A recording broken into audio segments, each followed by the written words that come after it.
સુરતથી સમાચાર સુરત એરપોર્ટ પર બુધવારની મોડી રાત્રે મોટી દુર્ઘટના ટળી।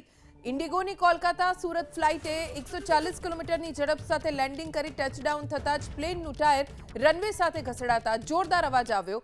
જો કે પ્લેન કંટ્રોલ બહાર જાય તે પહેલા જ પાયલટે તરત નિર્ણય લઈ રનવે પરથી જ પ્લેનને ફરી ફૂલ પાવર સાથે હવામાં ટેક ઓફ કરાવી દીધું। અચાનક થયેલા પ્રિકોશનરી ગો અરાઉન્ડના કારણે પ્લેનમાં બેઠેલા મુસાફરોના જીવ થોડા સમય માટે તાળવે ચોંટ્યા। જો કે હવામાં એક ચક્કર લગાવ્યા બાદ પ્લેનનું સુરક્ષિત લેન્ડિંગ થતા તમામ મુસાફરોએ હાશકારો અનુભવ્યો। પાયલટની સતર્કતાના કારણે મોટી દુર્ઘટના ટળી। ઘટનાના કારણે ફ્લાઇટ 20 મિનિટ મોડી પડી હતી। ઇન્ડિગોની કોલકાતા સુરત ફ્લાઇટે 140 કિલોમીટરની ઝડપ સાથે લેન્ડિંગ કરી ટચડાઉન થતાં જ પ્લેનનું ટાયર રનવે સાથે ઘસડાતા જોરદાર અવાજ આવ્યો। જો કે પ્લેન કંટ્રોલ બહાર જાય તે પહેલા જ પાયલટે તરત નિર્ણય લઈ રનવે પરથી જ પ્લેનને ફરી ફૂલ પાવર સાથે હવામાં ટેક ઓફ કરાવી દીધું।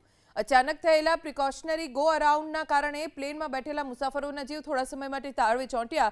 જો કે હવામાં એક ચક્કર લગાવ્યા બાદ પ્લેનનું સુરક્ષિત લેન્ડિંગ થતા તમામ મુસાફરોએ હાશકારો અનુભવ્યો।